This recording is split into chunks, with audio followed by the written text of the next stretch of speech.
Bonsoir à chacune et à chacun. Nous voilà pour notre rendez-vous, rendez-vous de prière, puisque nous avons ce soir un temps de prière. Et je vous invite vraiment à avoir les uns les autres un cœur plein de foi et de confiance en Dieu. Je crois que c'est important pour nous d'être ensemble, d'être unis. Le Seigneur est présent, il est là. Et nous allons vraiment le bénir et le remercier ce soir pour sa présence, mais aussi penser les uns aux autres, penser à ceux qui passent par l'épreuve, penser à ceux qui en ont besoin. Nous allons vraiment avoir ce cœur rempli d'amour, cœur de frères et sœurs selon ce que la parole de Dieu nous dit, c'est-à-dire que nous sommes une famille et nous sommes des frères et sœurs en Jésus-Christ. Quelle grâce! Je vais vous inviter à partager ce temps et ce moment de prière ce soir en commençant par une courte exhortation justement sur 7 bienfaits de la prière. Bien sûr, quand on parle de 7 bienfaits de la prière, on parle non pas d'une prière religieuse, non pas d'une répétition, non pas d'une manière toute humaine, traditionnelle, routinière de faire les choses, mais d'un vrai cœur à cœur avec Dieu, d'un vrai dialogue avec Dieu, avec le Seigneur Jésus-Christ. On parle donc de la prière dans le sens de ce que Jésus a fait lui-même, il était en communion avec le Père, et dans le sens de ce que Jésus nous a enseigné lorsqu'il a dit « Veillez et priez ». Donc on va en voir 7 ce soir, bien sûr on aurait pu en voir plusieurs autres et plus encore, mais c'est simplement un choix qui nous invite surtout à nous recentrer sur l'importance de prier les uns pour les autres, l'importance de prier pour certains besoins qui sont là devant nous, l'importance de prier pour certaines situations que l'on voit dans notre monde, notre société. L'importance non pas de s'acharner dans la prière en essayant de faire des records, mais de tout faire par conviction. Vous voyez, quelqu'un qui a, entre guillemets, une forme d'acharnement, si c'est par conviction, par confiance en Dieu, c'est quelque chose de bon et c'est un sentiment que Dieu aime. Si au contraire c'est un acharnement parce qu'il veut forcer le bras de Dieu, croire que effectivement c'est comme un bras de fer avec le Seigneur, alors là il y a certainement un écueil. Juste avant d'ouvrir ensemble la Bible pour lire notre texte de base et partager pendant quelques minutes ce message avant d'avoir un temps de prière ensemble, je vous invite à prier avec moi. Nous voulons remettre ce moment entre tes mains, Seigneur. Nous voulons remettre toute cette réunion entre tes mains, ce temps de prière où nous sommes unis les uns et les autres et les uns avec les autres, en nous rappelant que c'est toi qui nous unis, c'est ton Esprit Saint qui vit en nous et qui nous rappelle que nous sommes enfants de Dieu et que nous faisons partie de la même famille. Merci de nous conduire dans cette méditation maintenant, dans le nom de Jésus. Amen. 7 bienfaits de la prière. Texte de base, j'ai choisi dans Actes chapitre 4, verset 23, un court texte que nous allons lire ensemble et qui se situe dans un contexte bien particulier. Quel est ce contexte? On est au cœur de la naissance de l'Église primitive avec en parallèle avec des miracles en tout genre, aussi une persécution extrêmement forte.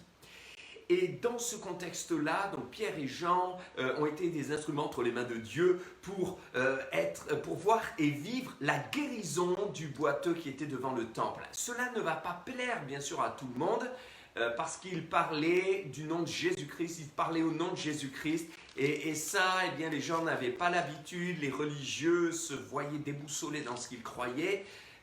Les gouvernants se disaient mais on est en train d'être chamboulé, bousculé et défié dans notre autorité, donc ça ne plaisait pas beaucoup. C'est pour ça que les disciples vont être frappés, ils vont être jetés en prison, ils vont être menacés. Et les menaces étaient des menaces qui pouvaient aller loin jusqu'à des menaces de mort.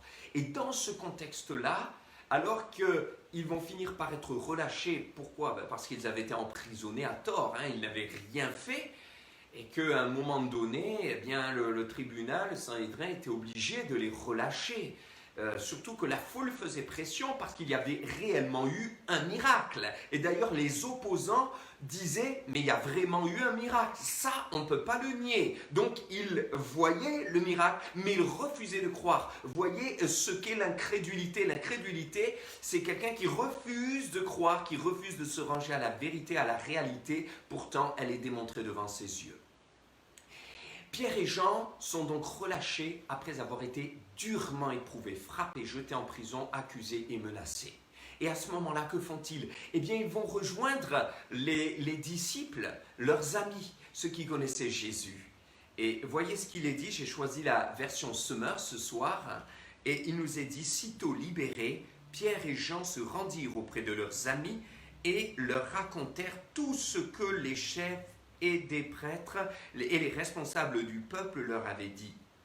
Et après les avoir écoutés, tous, unanimement, se mirent à prier Dieu, disant, « Maître, c'est toi qui as créé le ciel, la terre, la mer, et tout ce qui s'y trouve. C'est toi qui as dit par l'Esprit Saint, qui s'est exprimé par la bouche de notre ancêtre David, ton serviteur, pourquoi cette agitation parmi les peuples? Pourquoi les peuples ont-ils conspiré pour rien? Les rois de la terre se sont soulevés et les chefs se sont ligués contre le Seigneur et son Messie. En effet, c'est bien une ligue qu'Hérode et Ponce Pilate, les nations et les peuples d'Israël ont formée dans cette ville contre ton saint serviteur Jésus que tu as choisi comme Messie. Ils n'ont fait qu'accomplir tout ce que tu avais décidé d'avance dans ta puissance et ta volonté. Maintenant, Seigneur, vois comme ils nous menacent et donne à tes serviteurs la force d'annoncer ta parole avec une pleine assurance. Entends et étends ta main pour qu'il se produise des guérisons, des miracles et d'autres signes au nom de ton saint serviteur Jésus. Et quand ils eurent fini de prier, la terre se mit à trembler sous leurs pieds à l'endroit où ils étaient assemblés. Ils furent tous remplis du Saint-Esprit et annonçaient la parole de Dieu avec assurance. Amen. Voyez, une démonstration là de l'efficacité de la prière. Vous savez, quand Dieu nous dit prier, ce n'est pas pour rien. Quand le Seigneur nous dit veillez et priez, ce n'est pas juste pour passer le temps. Quand il nous dit persévérer dans la prière, ce n'est pas juste pour suivre une routine, une forme d'acte religieux. Non, mais c'est parce qu'il entend. Et parce qu'il nous voit, parce qu'il répond, parce qu'il encourage, parce qu'il y a des bienfaits. 7 bienfaits de la prière. Et voyez qu'ici, il y a un bienfait extraordinaire, énorme, avec les disciples qui avaient été frappés, menacés, qui étaient fatigués, qui étaient épuisés. Ils sont allés vers leurs amis ont prié pour eux, ont prié avec eux, et ils furent tous remplis de l'Esprit Saint. La terre a tremblé. Et la parole de Dieu nous dit qu'ils se sont mis à repartir, ils ont repris leur marche et ils annonçaient la parole avec assurance. L'efficacité de la prière. Donc, premier point, je voudrais dire que la prière est importante. Et elle est importante tout simplement parce que Dieu entend, Dieu répond et Dieu exauce. Matthieu chapitre 7, verset 7, il est dit « Demandez et l'on vous donnera ». D'autres versions disent « Demandez et vous recevrez ». Jésus avait dit « Veillez et priez ». Votre Père sait de quoi vous avez besoin. Dans Matthieu 6, 33, il le dit. « Faites connaître à Dieu vos besoins », dit Paul dans Philippiens chapitre 4 et verset 6. Faites connaître vos besoins à Dieu. Donc priez car il peut vous exaucer. Priez parce qu'il entend. Priez parce qu'il répond, gloire à Dieu. Donc déjà nous voulons prier et nous devons prier avec foi. Et prier parce que notre Dieu entend, répond, qu'il peut vous fortifier, vous renouveler, vous relever là où vous êtes, répondre à votre prière d'une manière précise, maintenant, ici et maintenant, parce qu'il n'a pas changé. Amen. Gloire à son nom. Deuxième bienfait de la prière. Et là, on pourrait prendre le contre-pied, c'est-à-dire prier parce que nous savons que Dieu exauce, c'est bien, mais j'ai envie de dire, c'est presque plus facile quand on sait que Dieu exauce. Maintenant, posons-nous la question, à quoi sert de prier quand Dieu ne nous exauce pas? Et j'arrive à plusieurs points qui arrivent maintenant derrière, c'est-à-dire, il est bon de prier même quand Dieu ne nous exauce pas. Il est bon de prier même quand Dieu ne nous exauce pas. On va voir un petit peu plus en profondeur dans un instant ces points-là. Cependant, si je vous dis que Dieu exauce, voyons concrètement ce qu'il fait. Eh bien, on voit dans 1 Jean chapitre 1, verset 9, eh bien, que nous pouvons être pardonnés. Deuxième point, donc, le bienfait de la prière, c'est qu'il permet à un pécheur d'être pardonné. Il permet donc à tout homme d'être pardonné, puisque tout homme est pécheur. Tous ont péché, Romains chapitre 3, verset 23, et sont privés de la gloire de Dieu. Mais ils sont gratuitement justifiés par sa grâce, alléluia, si nous croyons dans l'œuvre de Jésus-Christ. Donc, on a tous besoin de pardon, et pour être pardonné, il faut prier. Prier en confessant ses péchés et en demandant pardon, en ayant de nos cœurs, émanant de nos cœurs, une véritable repentance, quelque chose de fort et de profond. 1 Jean chapitre 1 verset 9, si nous confessons nos péchés, il est fidèle et juste pour nous les pardonner et pour nous purifier de toute iniquité. Voilà, ça c'est l'amour de Dieu, c'est une grâce exceptionnelle. Troisième point, pourquoi prier? Quel bienfait de la prière? Eh bien, tout simplement pour être encouragé et fortifié. Et je reviens cette fois-ci à notre texte de base. Les disciples avaient été certainement éprouvés et découragés puisqu'ils avaient besoin d'être encouragés et fortifiés. Et c'est au travers de la prière, on l'a vu ensemble, les disciples les ont entourés et tous unanimement, ils se sont mis à prier ensemble pour eux. Et le résultat, c'est que Jean qui avait été frappé, Pierre qui avait été bousculé, menacé, sont repartis pleins de force, encouragés. Lorsque nous prions, le Saint-Esprit nous encourage. Lorsque nous prions pour les autres, le Saint-Esprit va les encourager. Lorsque nous prions pour l'Église, le Saint-Esprit œuvre pour encourager. Car un des ministères du Saint-Esprit, c'est un ministère d'encouragement. Gloire à Dieu. Et on doit se rappeler une chose, c'est qu'être encouragé et l'encouragement, on en a besoin continuellement, tous les jours. Parce que être encouragé, c'est pas accessoire, optionnel ou simplement ponctuellement une seule fois dans l'existence de quelqu'un ou dans l'histoire d'une vie. Mais régulièrement, on a besoin d'être encouragé. Donc, prier nous permet de laisser le Saint-Esprit nous encourager. C'était donc le troisième point. Quatrième point, nous pouvons prier pour être transformés lorsque nous réalisons qu'il y a des choses qui ne vont pas, que le Seigneur veut nous façonner, qu'un trait de caractère devrait s'en aller. Eh bien, c'est beaucoup plus difficile, voire impossible de se fier uniquement à nos forces. Par nos propres forces, nous ne pouvons rien faire, car ce serait un combat de la chair. Mais c'est spirituellement que nous devons placer ça devant le Seigneur. Et il nous transforme, il nous modèle, il nous façonne afin que nous soyons comme un vase à son image.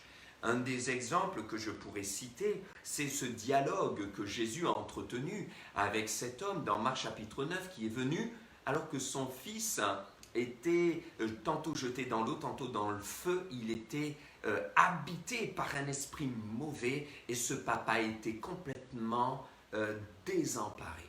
Il vient vers Jésus parce que les disciples n'ont pas pu délivrer son fils.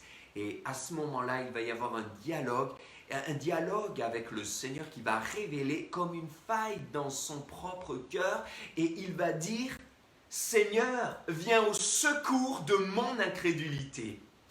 Et je crois que c'est un exemple à prendre en compte pour nous, afin de réaliser que lorsque nous parlons à Jésus, lorsque nous sommes en dialogue avec le Seigneur, lorsque nous prions, eh bien, nous pouvons permettre au Seigneur de nous changer, de nous transformer, de nous façonner, si nous sommes humbles de cœur et si la prière est accompagnée de foi, de confiance et d'humilité comme cet homme qui a dit: viens à mon secours, je manque de foi, viens au secours de mon incrédulité, aide-moi. Quand on prie le Seigneur, il y a des choses que le Seigneur et que le Saint-Esprit vont mettre en lumière. Peut-être un manque de foi, un manque de confiance, un manque d'assurance, de l'inquiétude, un manque de sanctification, un manque de pureté, un manque de vérité. Et c'est là que nous pouvons dire: Seigneur, viens à mon secours. Et cette prière nous permet d'être transformés parce que le Seigneur entend, que le Seigneur répond et que le Saint-Esprit est toujours l'Esprit puissant, l'Esprit Saint, l'Esprit de Dieu. Nous pouvons prier pour être transformés. J'ai même envie de dire, nous devons prier pour être transformés.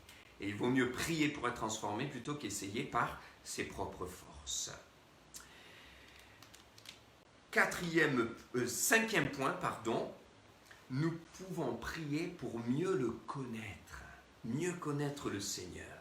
Je voudrais simplement rappeler à votre mémoire l'épisode de Actes chapitre 10 où Pierre est envoyé dans la maison de Corneille. Et comment est-il envoyé? Il est envoyé parce qu'à un moment donné, il prie sur le toit de cette terrasse alors qu'il est à Joppé. Et là, il nous est dit que dans ce moment où il a faim, il prie sur le toit, il devait faire chaud, il tombe en extase alors qu'on est en train de lui préparer à manger. Et là, il a une vision et Dieu lui parle. Et quand Dieu lui parle, il lui dit « Pierre, tue et mange » alors qu'il s'agissait d'animaux impurs. C'était inconcevable pour Pierre, pour un juif, de pouvoir manger ces choses. Et que fait Pierre? Eh bien, sur le coup, il ne comprend pas, il donne une mauvaise interprétation de ces choses-là. Alors Dieu va lui parler. Et voyez, au travers de la prière, Dieu va lui révéler une chose, une première chose, c'est sa grâce extraordinaire. Donc Dieu, qui était connu de Pierre, se révèle encore davantage à son cœur, en lui montrant son amour et sa grâce et en lui disant « Tu vois, je t'ai demandé de tuer et de manger ces animaux impurs parce que j'ai un objectif, je veux sauver tous les païens, tous ceux qui ne sont pas juifs. » Et là, Pierre va découvrir au fur et à mesure, bien sûr, du déroulement de toute cette histoire qui est conduite par le Saint-Esprit, le cœur de Dieu. Il va découvrir un peu mieux le cœur de Dieu. Pourtant, c'était un homme de foi, un homme de Dieu, un homme qui connaissait le Seigneur, qui avait fait une expérience extraordinaire, rempli du Saint-Esprit, qui à la Pentecôte a prêché, et environ 3000 âmes ont été sauvées et se sont converties. Mais pourtant, il avait besoin encore de mieux connaître le Seigneur. On n'est jamais arrivé, même après 30 ans, 50 ans, 60 ans, 80 ans de conversion, on n'est jamais arrivé à une pleine connaissance de Dieu. Oui, l'apôtre Jean le disait, celui qui croit avoir déjà connu ne connaît pas encore comme il devrait connaître. Apprendre à mieux le connaître aussi est possible dans une vie de prière. Oui, quand nous prions, nous apprenons à mieux le connaître. Prier nous permet aussi de mieux nous connaître.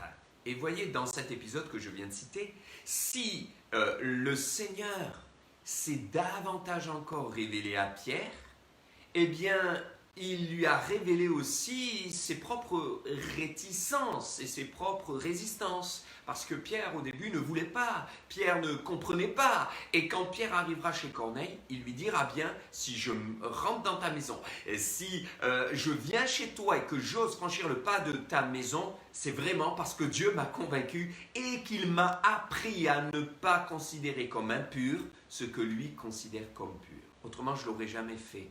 Autrement dit, Pierre est en train de confesser qu'il a eu besoin d'être changé et que peut-être au départ, il n'imaginait pas être si loin de la vérité. Mais c'est dans sa vie de prière que Dieu s'est révélé et que Dieu lui a révélé son propre cœur et son état. Donc dans la vie de prière, Dieu nous apprend à mieux le connaître et Dieu nous apprend à mieux nous connaître. Et puis, enfin, je termine avec le 7e point. Cela nous permet l'unité. Un autre bienfait de la prière, c'est l'unité. Quand nous prions pour les uns, pour les autres, pour les malades, pour les nations, pour notre pays, pour les autorités, eh bien, cela nous unit. Quand nous prions pour les malades, les personnes âgées, eh bien, cela unit parce que le Saint-Esprit est d'accord. Dans Éphésiens chapitre 3, l'apôtre Paul disait « Conservez l'unité de l'Esprit ». Vous voyez, donc nous sommes encouragés à prier pour conserver cette unité qui nous a été acquise par Jésus-Christ au prix de son sang, donnant sa vie à la croix. Rappelons-nous aussi cette prière extraordinaire de Jésus dans Jean chapitre 17. Et d'ailleurs, entre le verset 21 et verset 23, il dira « Père, je te prie afin qu'il soit un ». Qu'il soit dans l'unité comme toi et moi, nous sommes un. Alors prions mes frères et sœurs maintenant, prenons ce temps et mettons en pratique ce que nous venons de partager au travers de quelques instants de prière. Pour certaines situations, je vais vous inviter à prier avec moi. Je résume donc ce temps de partage, les 7 bienfaits de la prière. Premièrement, eh bien, Dieu exauce. Deuxièmement, eh bien, Dieu pardonne au travers de la prière lorsqu'on se repent et que l'on demande pardon. Troisièmement, nous pouvons prier pour être encouragés. Quatrièmement, prier pour être transformés. Cinquièmement, prier pour mieux le connaître. Sixièmement, prier pour mieux se connaître. Et septièmement, prier pour être unis, prier pour l'unité. On va donc prier et je vous invite avec moi à un temps maintenant de prière puis de recueillement pour tous nos frères et sœurs avancés en âge, fatigués, malades ou alités, tous ceux qui sont éprouvés.